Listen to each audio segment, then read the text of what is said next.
Welcome to Around the Empire. I'm your host, Joanne Leon. Around the Empire podcast is listener-supported independent media. Pitch in if you can, patreon.com/aroundtheempire, paypal.me/aroundtheempirepod. Also, please like, share, and subscribe on YouTube. Elijah Magnier joins us today, and we discuss what really happened in Iraq over the past week, leading up to the assassination of Iranian General Qassem Soleimani and the killing of the Iraqi PMU vice commander, Abu Mahdi al-Muhandes. We talk about the reactions, the justifications, and the likely consequences. Also, Elijah provides some more clarification on the Popular Mobilization Forces, the PMU or the PMF, or al-Shaabi, and the way the different Iraqi security forces have been described inaccurately in the Western media. Elijah Magnier is a veteran war correspondent and a political analyst with over 35 years' experience covering the Middle East and North Africa. We recorded this on January 4th, 2020. Elijah Magnier joins us from Europe. Hello, Elijah. Thank you so much for coming on the show, especially now when I know that you're really busy with all the things going on. Hello, Joanne. Thank you for having me again. It's good to be with you. So if we could start out, Elijah, there's a lot of information flying around here, and I think, as is always the case in acts of war or any kind of a crisis, there's a lot of it is not accurate. So I was hoping that we could first establish some facts about what exactly happened in this strike, and I guess maybe we can quickly go over the events that led up to it. But in this strike that happened near the Baghdad airport, if you could just lay out what you know, what you've been told, what you've heard about what actually happened and who was killed. Before the new year, there was a group in Baghdad, and I was there as well, trying to bring the Iraqi political parties together to choose a prime minister, because the prime minister Al Mahdi offered his resignation and responded to the street and to the Marja'iyya, and because he was becoming a bit weak in handling the situation on the ground. So there is a need to form a new government and to select a new prime minister. And the delay was 15 days, and this 15 days, everybody was in Baghdad, including Qassem Soleimani. And he was there during that time, trying to find a way to bring the Iraqi politicians together, which is quite an impossible task.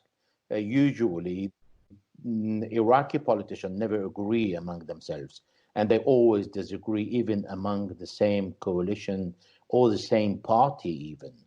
And it was not possible to find a way out. And at the end of the day, they accepted to sign a document selecting one candidate, and that was Qusay Suhail. And then after a week, half of the people were unhappy. So Suhail said, okay, I'm stepping down. And then they choose another person, which is the governor of Basra. Even that name was not welcomed by many coalition, and the Sadr Muqtada Sadr said, I don't want him, and then he said, I am the biggest coalition in the parliament, and then he said, no, I am not, I don't want to be involved. So Soleimani was all in the middle of all that, and he didn't find a way out for everybody. And he said, okay, well, since you're not agreeing, think about it, and I will come back after the new year. So everybody knew that Soleimani is returning after the new year. And everybody knew that Soleimani's next trip is going to be immediately after the new year. So that is not a secret. And Soleimani, in all his movement, he never took a particular security measure to hide his presence. And in Iraq, normally, I've written that so many times, it is impossible to hide a secret. There are no secrets in Iraq. everything is known. And if you don't know it in the same minute, you know it after an hour or in the same day, but not the first day. First is not the second day. Second day, that is too late. You don't have connection, really. So Soleimani went back to Tehran, and then from Tehran, he was planning to go to Turkey. And then the Grand Ayatollah Ali Khamenei told him not to go to Turkey because the situation there was not secure enough, because they've heard something that was planned against Soleimani. So he turned to Lebanon, where he spent a very short time, and then he went to Damascus. And from Damascus, he has decided on the 2nd of December to leave. And before leaving, he phones Iraq just at the last minute, and he would say, I'm arriving at this flight if there is someone to pick me up. And all Soleimani's I'm sorry to communication... interrupt. Can I interrupt you for 1 second? I Yes, think you go said ahead. December. Yes. I think you said December 2nd. Well, I think you meant Oh, January sorry. 2nd. It's January 2nd, yes. Yeah. I'm sorry. Okay. So, and then Soleimani is not someone who would use an cipher code or a special phone. He has a very normal mobile phone, and he uses that phone anywhere, and it's not difficult. It's a piece of cake to intercept his phone, and he doesn't care really, because he's an officer in the Iranian security forces, and if someone wants to kill him, that will be at the level of a state, and will have to deal with Iran as a state. So that's why he didn't bother really, because he doesn't belong to a group. He is working under the order of a state. So he he took the Ajnahat Sham flight from Damascus in the evening, and then he arrived around 10:30 at Baghdad airport in the evening on the 2nd of January. And then there he just came off the plane, was received by Abu Mahdi al-Muhandes at the footstep of the plane, and then he was driven immediately away from the plane toward the gate of the airport. And there is a checkpoint that or anyone traveling to Baghdad knows that there is a gate and there is a checkpoint. And at the checkpoint, you have to slow down. And when the two cars were slowing down, a drone hit the car that Soleimani and Abu Mahdi al-Muhandes, the vice commander of al-Shaabi, were in that car, killing the driver, and both Soleimani and Abu Mahdi al-Muhandes and one other person who was next to the driver. Now, is it true that there were Lebanese Hezbollah figures in? First of all, did they hit just one car or both? And is the rumor that there were Lebanese Hezbollah killed in the strike, is that true? No, not at all. Normally, it's not even Abu Mahdi al-Muhandes goes to the airport. Now, because I'm publishing an article today, and I think I'm going to publish before your interview, but I can't say it now. Normally, not even Abu Mahdi al-Muhandes goes to the airport. The head of his security, who goes to the airport, and he goes and pick up Soleimani. So this is why in one of my messages I said the Americans were not targeting Abu Mahdi al-Muhandes because it's very embarrassing for them to kill a commander of this level in a country where they are welcomed as guests and where they have a contract that they have to abide by, which obviously they don't, because first they send a drone to target killing an Iraqi commander and a guest that is an Iranian commander, and they were not allowed to fly. And it was an agreement between the American and the Iraqi prime minister that the Americans will not be in the sky without a direct agreement and an approval of the director of the office of the prime minister. And that night they didn't get any approval. and they went their drone to assassinate two commanders. Yeah, there's a lot of bad information out there then right now. Um, the other thing I want to just make clear, I know we've talked about this before, but when you say al-Shaabi, is it equivalent to the PMU, PMF, the Popular Mobilization Forces, what a lot of people here call the Shia militia? Can we use all those interchangeably in this situation? Absolutely not. And it is done on purpose by mainstream media to misinform audience. al-Shaabi is a popular mobilization force that was created following the call of the Grand Ayatollah Sistani in 2014 to fight ISIS. In 2017, the Prime Minister issued a decree where it is saying that al-Shaabi has become part of the Iraqi security forces and they are under his direct order. And he gave the possibility to all the various groups that fought under the flag of al-Shaabi either to leave al-Shaabi or to remain in. So what happened is many groups gave the choice for their militants either to stay within al-Shaabi as an Iraqi institution or to go back to their own party. And many of these choose to remain within al-Shaabi as part of the Iraqi security forces and serve under the Iraqi flag wherever they are sent by the Prime Minister. And they are mainly deployed on the Iraqi Syrian borders. They are in Himrim Mountains, where ISIS operates in a very rough area. They are in around Kirkuk, outside the city. They are a bit everywhere, wherever there is a connection between desert and a city, in a very difficult places, because they are ideologically motivated and they don't run away like the army did in 2014 in Mosul and created the fall of a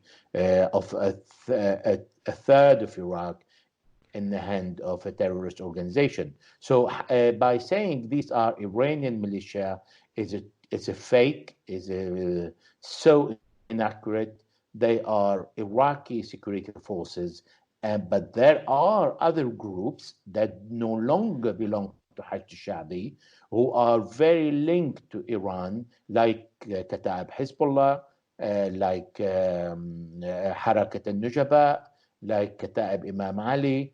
Although there are brigades within al-Shaabi who used to belong to this group, but they are operating under the PMU, that is al-Shaabi. And this is why people are confused, because they don't really know the dynamic of the situation in Iraq. And it is much easier for them to say, well, everybody is a pro-Iranian. Right. Yeah, I'm confused myself by Ketaib Hezbollah because well, first of all, I know that calling it an Iranian militia is not right. Well, we know they're Iraqis. But some people are saying they did not follow the decree to bring their militia under the PMU, under the Iraq Defense Ministry. So can we just go over that again, what this group is, the Ketaib Hezbollah, and whether or not they are part of the Iraqi military? Okay, I will explain it a bit clearer now again. Every single group that used to be an organization operating in Iraq before the call of the Grand Ayatollah Sistani joined the call of the Grand Ayatollah Sistani, and they all fought under the same flag. Now, when the Prime Minister of Iraq, Haider Abadi, declared ISIS defeated, which means that ISIS no longer controlled any city in the country. The insurgency remain. They are still hiding, and they are still capable of attacks. Whatever, that's not the point. So when the Prime Minister declared the end of the war on ISIS, and that now the security forces can deal with the remnant, this is where he offered to al-Hashd al-Shaabi and all those who join al-Hashd al-Shaabi either to leave or remain in. So some group left, and Ketaib Hezbollah, part of Ketaib Hezbollah is on the side, is not within Hashd al-Shaabi, but another part is within Hashd al-Shaabi, but they no longer fight under the flag of Hashd al-Shaabi, but they fight under the flag of Brigade 45 and 46. Even Saraya Salam, Muqtada Sadr, he has a brigade called 313. So he has Saraya Salam on the side, that these are people he pays, they work under his command, and there is a brigade that used to be made of the people of Muqtada, but now they are under the command of the Prime Minister, paid by the Prime Minister, fed by the Prime Minister, and receive a security service and medical assistance by the Iraqi government. I don't know if that's clear now. Yeah. Well, it's complicated. So the answer is actually both. But the particular brigade that we're talking about, and the one that we did airstrikes against near the Syrian border, that was the actual Iraqi military brigade, right? Not only, it's right what you said. What the Americans bombed on the Syrian-Iraqi borders in the area called Akashat, that is 538 kilometers from the attack that the U.S. contractors suffered from in a base called K1, that is north-west of Kirkuk. And in these 5 positions bombed by the Americans, there were the 45, 46 Brigade that used to be Ketaib Hezbollah, there are the Federal Police, and there is the Iraqi Army. And of all these 3, there were 32 killed and a total of 79 killed and wounded. Only 9 that used to be Ketaib Hezbollah, but they are Brigade 45 and 46, were killed, and all the others fight under the Federal Police and the Iraqi Army. Right. On Pat Lang's site, with regard to Mohandas, he said, that's the equivalent of killing an Iraqi general. You basically just killed an Iraqi general when you blew him up with Soleimani. Is that accurate in your view? It's very accurate. He was the vice commander of al-Hashd al-Shaabi, because the commander of Hashd al-Shaabi is a political position. It is the chief of it's a minister of the national security. It's like the national security advisor. He is the head of Hashd al-Shaabi, and the vice head, who is the commander on the ground, is Abu Mahdi al-Muhandes. And he is not the leader of Ketaib Hezbollah. This is also another fake news that all the analysts, particularly in the US, are repeatedly making, that Abu Mahdi al-Muhandes was the head of Ketaib Hezbollah. Justification just indicates how ignorant they are. Yeah, the Voice of America article that I read described him as the head of Ketaib Hezbollah. And then they also said, well, first of all, the misinformation that you're referring to, I think, has confused a lot of people, because yes, he's been portrayed as the leader of that brigade, and they're calling that brigade an Iranian militia, or some of them are saying Iran-backed militia. So he's much different than that. He's a high-level Iraqi military officer and the vice commander of the entire Hashd al-Shaabi, or PMU. So the other thing they said in the Voice of America article that I think was accurate is that he was very personally close to Soleimani. Is that true? First of all, Abu Mahdi al-Muhandes was a member of the parliament for many years. And when Said Sistani called for the general mobilization of the forces, he joined Hashd al-Shaabi. And yes, he's extremely close to Soleimani, as is Haidar Abadi used to be, as Hadi al-Amiri is, as Adil Abdel Mahdi is, as Barham Saleh, the one who was selected and pushed and lobbied by Qasem Soleimani. You have to understand the longest border with Iraq is Iran. And the relationship between the two countries, this is how I describe it. Iraq needs a very good relationship with the Americans, but on the strategic level, and has a neighborhood relationship with Iran that can never escape. So it is bound by these two relationships, but due to the behavior of the Americans, I don't think this is going to remain the case from today onward, particularly after the assassination of these two commanders. Yeah, So I mean, yes, he is close to Soleimani, and he is very close to Soleimani because he used to be part of the same ideology that Iran fights for. But then when he returned to Iraq, and he was, because everybody was outside Iraq due to Saddam Hussein hunting and dictatorship of the country. There were millions of Iraqis outside Iraq, and these were well received by the Iranians. Many of these were living in Lebanon, others that were living in the UK, and it was between Iran, UK, Lebanon, Syria.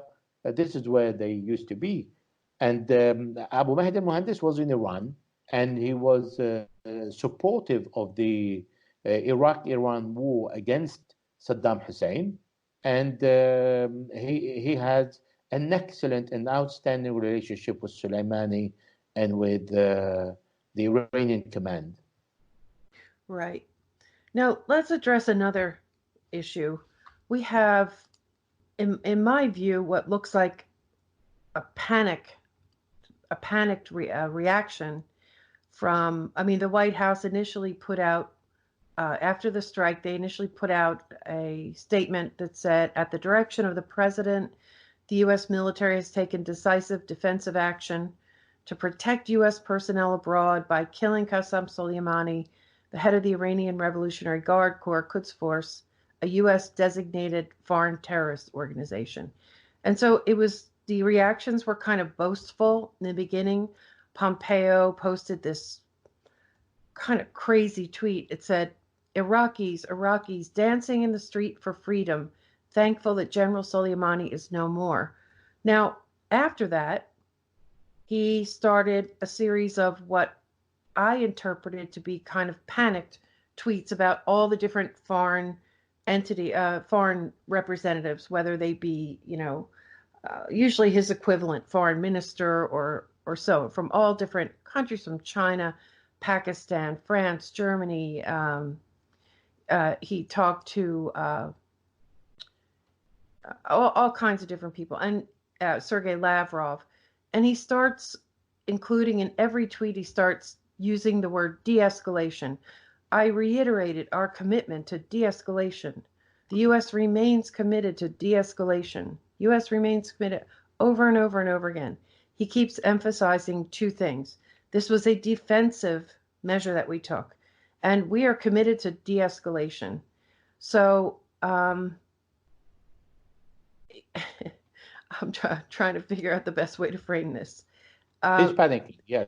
Yeah, he's And I explained to panicking. you why, if that is your question. And I just want to bring up one more thing about what Mike Pence, our vice president, what his job seemed to be was to outline point by point, and he lays out, I don't know, probably about 10 points here that are all accusations against Soleimani, accusing him of all kinds of things, including at the very end, the fact that it says Soleimani was plotting. Oh, wait a minute, it's before that. He basically accuses him of being complicit in the 9/11 attacks. And then many people are saying, including our Department of Defense, that Soleimani killed or is responsible for the death of hundreds of Americans and the wounding of thousands of Americans. And I talked to Neda Balorci, a Rutgers professor, yesterday, and I was pretty sure that they were referring to not any recent skirmishes, but going back to the Iraq War.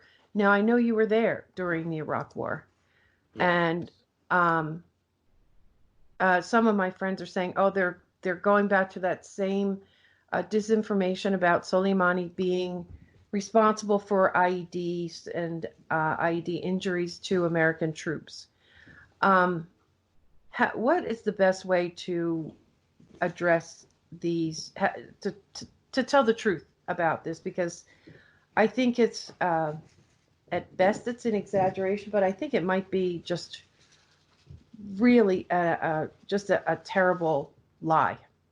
Is it true? Is it not true? What actually happened? Because, okay, we were an occupying force too. So the fact that he might have been involved in the deaths of an occupying force that they're fighting against that's a whole different story, right? So what's the truth of this matter, Elijah?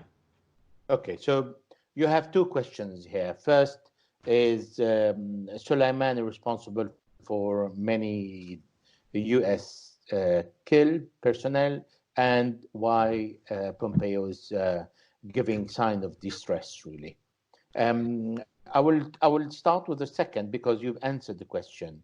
You said we were an occupation force. Indeed, the U.S. forces were declared by George Bush. We are occupying Iraq, and we declare ourselves an occupation force. And with an occupation force, everybody was involved in Iraq. Syria was involved, supplying weapons and training to all the insurgency that wanted to attack the U.S. occupation forces in the country. The Sunni insurgency, or the Sunni insurgency, okay, and whoever wanted to fight the Americans. Okay. The Iranian were supplying weapons, training, and money to whoever wants to fight the Americans. And the Saudis were supplying weapons and money, particularly to the Sunni insurgency, because they didn't accept the leadership of Iraq to be given to the Shia. And the Turks were supporting the insurgency because they wanted instability in the country and to be able to take part of the north of Iraq. Right. So everybody was involved in Iraq against the Americans for each country's own agenda and against those who declared themselves an occupation force. So no, Soleimani is not responsible. They are the Iraqis who wanted to fight the Americans, and they found supplies everywhere. It's like the Americans are responsible for all the killing of the world, because everywhere there are American weapons. So it's a bit more subtle than that. So yes, the Iranians supported the Iraqis, willing to fight against the presence of the Americans, because just to remind the audience, in 2003, after the occupation of Iraq, Colin Powell, then Foreign Secretary, went to Syria, and that was the beginning of the new Middle East plan. And as a four-star US General Wesley Clark said, the US intended to occupy Iraq, Syria, Lebanon, and let's keep in the area Iran afterward, without going to Sudan and all the other. So that was the plan. And this is why Syria defended its presence, Iran defended its presence, Lebanon defended its presence, and the Iraqis, who were Sunni, fought against the Americans because they wanted to take back the control of the country to a Sunni leader and not the Shia leader. And this is when the Shia started to uprise, and that was in 2004, 2005. That was only at the Muqtada level, who decided to fight in Najaf, but that was a stupid battle. But then other group became much more organized, because they understood, although the Sunni were killing many Shia, and the Shia got their revenge on one particular occasion when the Sunni blew up their holy shrine in Samarra. everybody was fighting the Americans, and Iran supported those willing to fight the Americans. That's one. And two, the reason why Secretary Pompeo is calling for de-escalation is because the U.S. sent yesterday two messages to Iran and one today. The two messages to Iran, they send one, a very arrogant message that was not disclosed, saying, we don't want war, but we will retaliate against you or against anyone who threatened the U.S. interest in the world. And the Iranian said, wait for our response. We will hit you as you hit us. And then the second message came a few hours after the first through the Swiss embassy that is in between the Americans and the Iranians and look after the American interest in Iran, because there is no American embassy. And the second message say, okay, well, how can we sort that out without having a harsh response? And any response should be proportionate to the one that we did. So the language changed completely, and we don't want a war. We accept that you retaliate, but let us limit this retaliation. More or less, that was more or less the message. And today, there was another meeting when the Americans sent the deputy prime minister, the acting foreign minister of Qatar, Mohammed bin Abdulrahman Al Thani, to discuss with Iran. And I can tell you that he offered a proposal from Donald Trump to ease the sanction and to sit on the negotiation table on the nuclear deal and go back to it with less rigidity from the Americans. And the Iranians refused totally, saying, first we get our retaliation. We go through the United Nations Council. We acknowledge that you have committed an act of war and you have violated international law. Second, the Iraqis will cancel your mandate and allow your departure, but that's another dilemma that is not easy to obtain. And the third, we will look for the target that is suitable for us to balance the killing of our general. Whoa. So the third offer from the Qatari official was to reduce some of the sanctions without just for an agreement to not do a harsh retaliation. Yes, because now Donald Trump believes that Iran can retaliate, and the options are huge because the Americans are in the street of Hormuz. They are everywhere.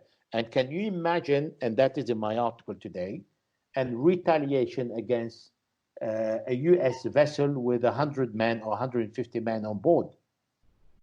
Well, Elijah, here's the obvious question then. Why did we do it? Why did Trump order the strike? There are many reasons for that.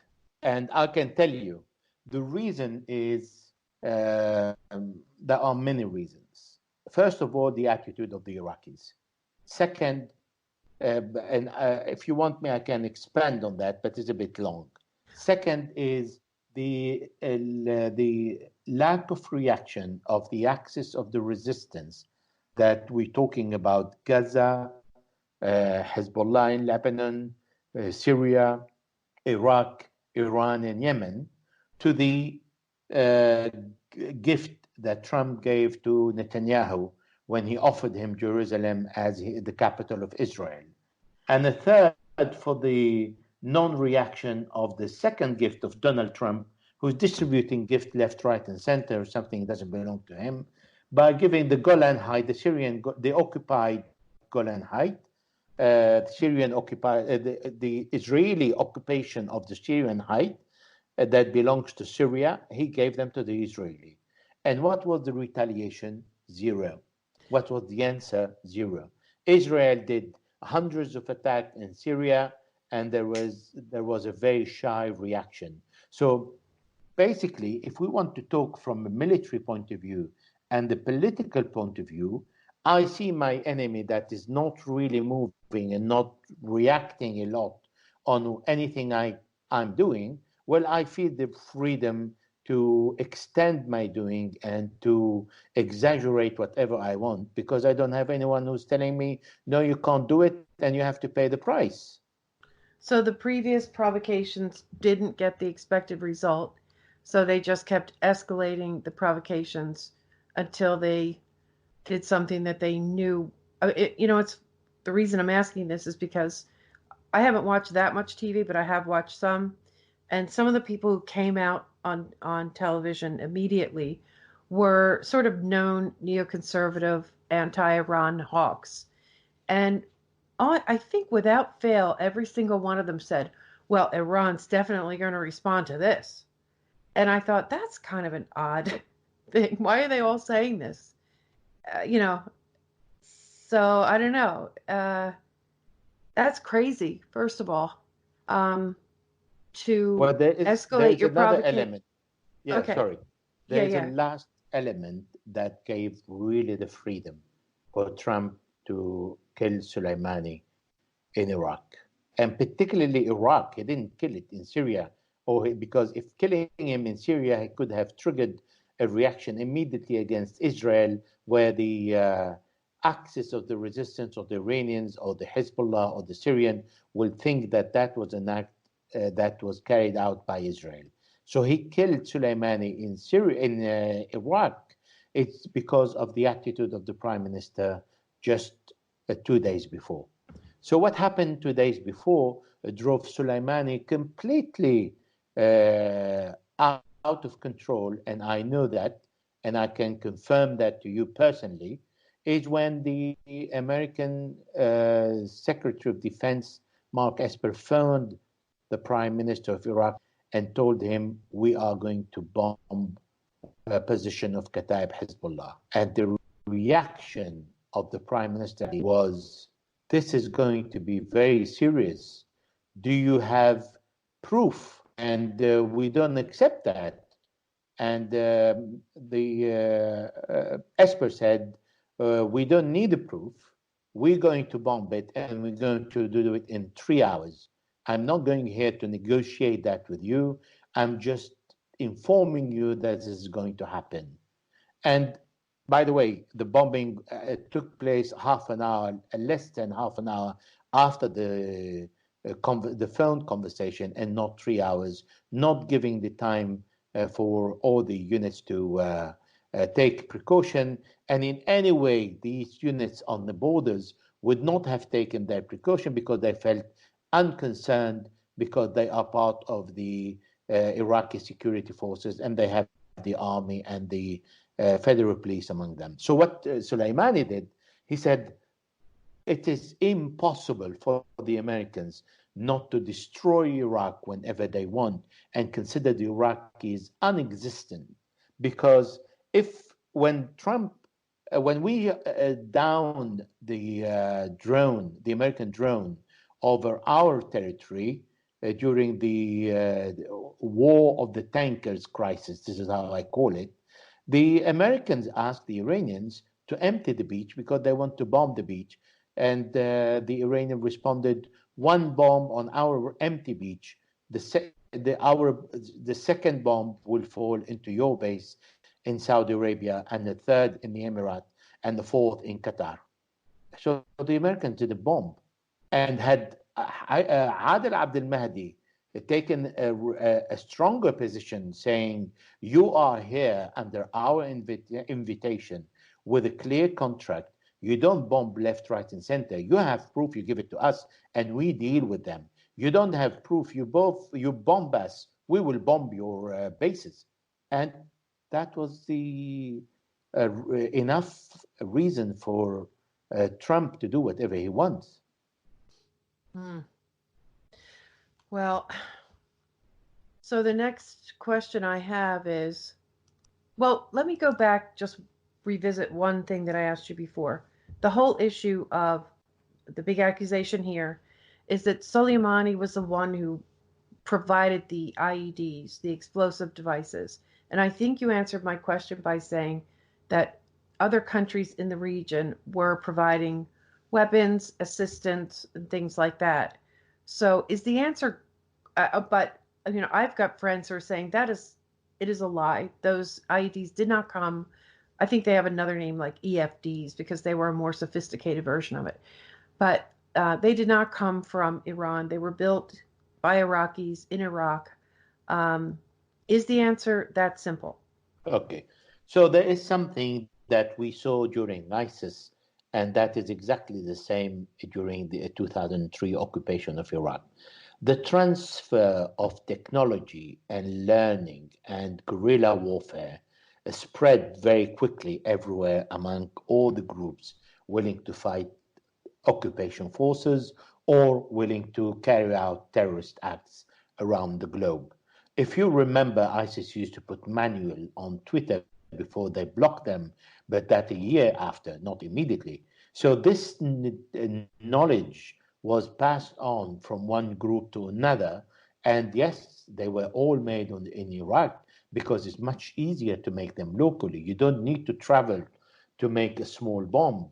And then the Iraqis started to invent their own ways and cook their explosive in their own way by using fertilizers and using all the chemical products to make sure that they have a big bomb, even if it is not powerful. And the IED is only a question of directing the power of the explosion toward one area rather than the explosion going Right. in the air, under, left, right, on all directions. So that's the IED, which is not rocket science really. Right. And Okay. so yes, everybody was transferring this knowledge, and the Americans were passing on this knowledge also to the Iraqis. And among the Iraqi army, there were the pro Al Qaeda, and there were the pro Iranian, and there were the pro Americans, and there were the pro Saudis. There were pro everybody. Right. Okay. I just wanted to lay that out kind of clearly because it's one of the key things that's being used to justify that strike. I don't want to keep you too much longer. I know you're really busy, but the other big question is, well, I've got two more. One is that I saw on Twitter that a Sunni religious leader, a mufti I'm not familiar with, made a statement that his army would now fight the U.S. Is that true? And if it is true, does that mean he would ally with the Shia alliance? Or is that a dumb question? Uh, well, the Mufti, you're referring to the Sunni Mufti in Iraq. This is what he called everybody to fight against the Americans. Now, I'm going to tell you something. The Americans are going through a very difficult and critical period in Iraq. It is true that nobody can force the Americans to leave Iraq if they don't want to, even after the parliament decision, and they will be considered an occupation force. And as an occupation force, they cannot last for very long. This is when everybody is going to hit them and hit them hard.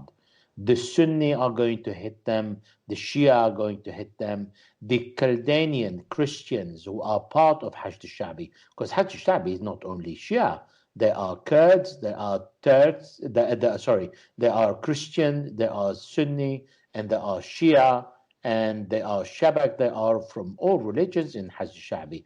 The Chaldean have a brigade on their own, and there are Christians who live mainly in Nineveh, but not exclusively, and they are part of Hajj Shabi.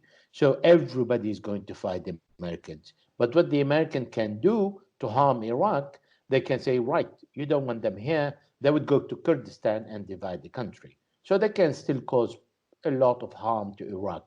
But at the end of the day, they will lose a very strong foothold in the Middle East. If they go against the will of the parliament, they will lose the Iraqi market for good. And Russia and China will move in, including Iran. And then they will also be much weaker in Syria because the supply that comes from to Syria goes through the Iraqi territory. They would have to go through Turkey, and then from Turkey, from Kurdistan to Turkey to northeast Syria. So Yeah. it's not going to be an easy life for them if they stay. And I'm pretty confident now, after talking to so many Iraqis in political elite, that Muqtada Sadr is going to join the parliament to give a favorite vote, and he will going to vote against the presence of the Americans. Okay. So for our listeners, there are several other interviews that I did with Elijah where he explains in detail the different political entities and their alliances or non-alliances, and particularly we've talked a lot about al-Sadr. So, I mean, he would be the deciding factor, right, Elijah, in the parliament decision to oust our troops from Iraq. Would he's really holding the cards, isn't he? Yes, because there are a guaranteed 100 names in the parliaments who will ask for the withdrawal of US forces from Iraq. And if he joins in, he has 53, so that will be 153. So the presence of the Iraqi members of the parliament, they need 165, so it will be much easier to bring 12 members of the parliament from whoever, even those who are who the party or organization refuses to ask the withdrawal of the American, it will not. It will be much easier. But I would like to add something a bit different here. We always talk about if this group has a relationship with Iran or not. Is that group financed or not by Iran? We never ask the question is what's the problem if this group is financed by Iran? What's the problem if this group is financed, supported by the United States of America? There are groups who are supported by Americans. So there are countries, Saudi Arabia is supported by the Americans, and they're killing Yemeni every single day. Nobody's saying anything about it. It doesn't mean that this is right to do it, or it means that other country can do it. There's nothing wrong in having a good relationship between two countries like Iraq and Iran. And the Americans come from thousands and thousands of miles away to come in and say, oh, you have a relationship with Iran, then you are the baddie. But you're coming from outside the Middle East. And people in the Middle East have the right to have relationship among each other. Why you are coming in, classifying, putting label? Now, if we look at the Kurds are 100% living in Erbil, pro-Americans. Is it right? Is that good? They are very willing to detach themselves from the country and to split Iraq. Sorry, is this something positive? So we look at it positive because they have good relation. Oh, they have good relationship with the U.S. Then they are the goodies. But no, Masoud Barzani came out and said the first country who supply us with weapon is Iran. It's not the U.S. This is how we defended ourselves against ISIS, which is normal because Iran is a neighboring country, and the danger of ISIS, if it occupies Iraq, it will damage Iran. So that's normal, the support between the two countries and the loyalty among the support that Iran gave to Iraq in losing men, weapons, effectives, and finance to stop ISIS from occupying Iraq when the US was just watching for the first 2 months. Yeah, I mean that's a perfectly rational response, and I think a lot of Americans get that, and I think that's why you see, at least part of the reason why you see such a negative reaction to any kind of endless war. I mean, these are people; it's their homeland; these are their neighbors. You know, the attempt to turn you know how it goes. Iran is the biggest evil in the world, and well, I guess we go back and forth. Sometimes it's Russia, sometimes it's Iran, and it is an irrational. It's an irrational justification, um, but I think that the one argument that might convince Americans is the whole thing that, well, Soleimani killed a lot of American troops, and we've still got officers, veterans who, you know, I guess when you lose, obviously when you lose your fighting your brother in arms, it's very hard to accept it, and you're not gonna you're always gonna see that person as the enemy. But I think everyone's being misdirected as to who was responsible for American troops being killed. We were lied into that war. It was an occupation. So, in my view, the people who killed those troops are basically our own government. Well, Um, how many Americans were killed in Iraq? a small amount compared to Iraqis. I think it's something like 4,000. Yeah, 4,500 more or less, Mm-hmm. and And 1 million Iraqis. yeah, Why, I know it's why, irrational. why not? It means every single Iraqi has someone in his house or in his family or in his relative killed by an American. Are they slaughtering the Americans in the street? They're not. No, they're not. They get on with it and they live with them. And they don't say we're going to kill the last American in the Middle East. They don't say that. Yeah. And the Americans killed hundreds of thousands of children, of Iraqi children, at the time of Madeleine Albright, who thought that it was okay to see 500,000 children dead because of the sanctions. This is what's happening to the Iranians, but the Iranians are more resilient than the Iraqis now because they were more prepared. And the Syrians. Yeah. I mean, the Americans are starving population. They are killing population. The bombs that are falling in Yemen are made in the United States of America. And then anyone who touches an American, then he must be crucified and hanged by his legs. I mean, everybody, the Americans didn't leave one nation in the Middle East without inflicting damage or financial losses or human losses. It's not going to hold, Elijah, and the rest of the world isn't going to just sit there and go along with this narrative. And, there's I don't know what the numbers are, but we did have a poll recently. It was something like 2/3 of American military veterans and also the public, but this particular poll was just military veterans, and they said that the war in Iraq and the war in Afghanistan, not only do they oppose it, but now they're saying it wasn't even worth fighting. So the public sentiment has changed considerably. Even you know that we're buried in confusing propaganda, and it gets worse every day. But even through all of that, there is a strong anti-war sentiment, even though there's no public anti-war movement. And I think that one of the big reasons that Trump was elected was because he spoke out against the endless wars. And now he's done this and brought on, or even taken the chance of a major war with Iran. I think he's done. I think he's toast. Particularly look at the risk we're at now. If the Iraqis say you have to leave, then Trump is going to have to do what he does now is he says, oh, the reason why we had ISIS is because Obama withdrew all the troops from Iraq. Now, Obama withdrew the troops from Iraq because Bush couldn't negotiate an agreement for our troops to stay. And so now Trump's going to be in the same position. The Iraqi government's going to say, you have to leave. And he's either going to have to leave and do the same thing that Obama did. Personally, I did not disagree with Obama on that, by the way.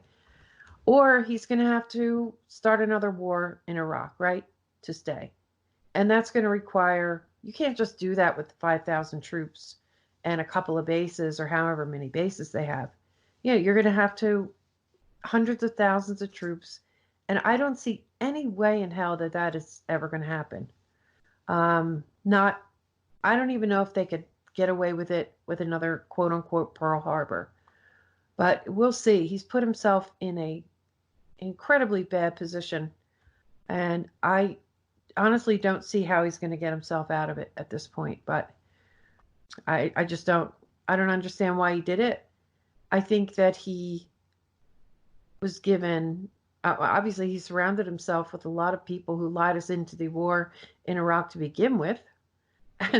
And The Democrats then just continually pursued him with this Russia collusion, Russiagate, Mueller investigation thing, giving him fewer options, made it sort of toxic for anyone to even work for his administration. So, he surrounded himself with Iran war hawks, and he got himself a war with Iran. Yeah. I mean, he's deploying more troops. He's sending 3,500 troops now. When the Iraqis are saying, we may vote against you and you may need to leave the country. So where is he going is really beyond me. It's very easy to understand how an intelligent person is thinking.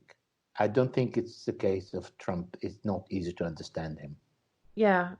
I mean, the one thing I do believe the guy on is that he didn't want to start another war. So that's why it's so inexplicable why he did this. Well, if he's doing this, it means either he didn't understand and nobody around. I mean, he's not a genius and he never pretended to be a knowledgeable person in international affairs.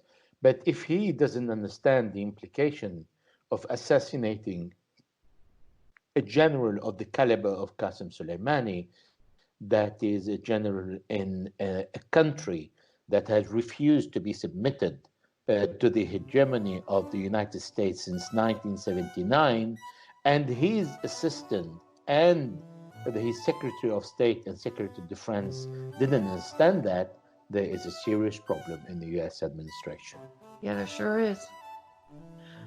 All right. I think that's all my list of questions, and I think you, as usual, provided those answers and more, and I really appreciate it. What I'll do is I'll wait. I guess your article is going to come out today, and I'll make sure it's out before I publish this, and then there'll be companions, I guess you could say. If that's all right with you. You can publish anytime. You can publish anytime. It's okay. All right. Well, thank you so much, Elijah, and I hope to talk to you soon. My pleasure. Thank you for listening. A special thanks to Elijah Magnier. Follow him on Twitter at EJMAlrai, EJMALRAI, and read and support his work at his website, ejmagnier.com. There are many ways to find the Around the Empire podcast, many ways to listen to it. You can find it on any mobile podcast app, on the website, aroundtheempire.com, on Patreon, and on YouTube. And if you're listening on YouTube, don't forget to like, share, and subscribe.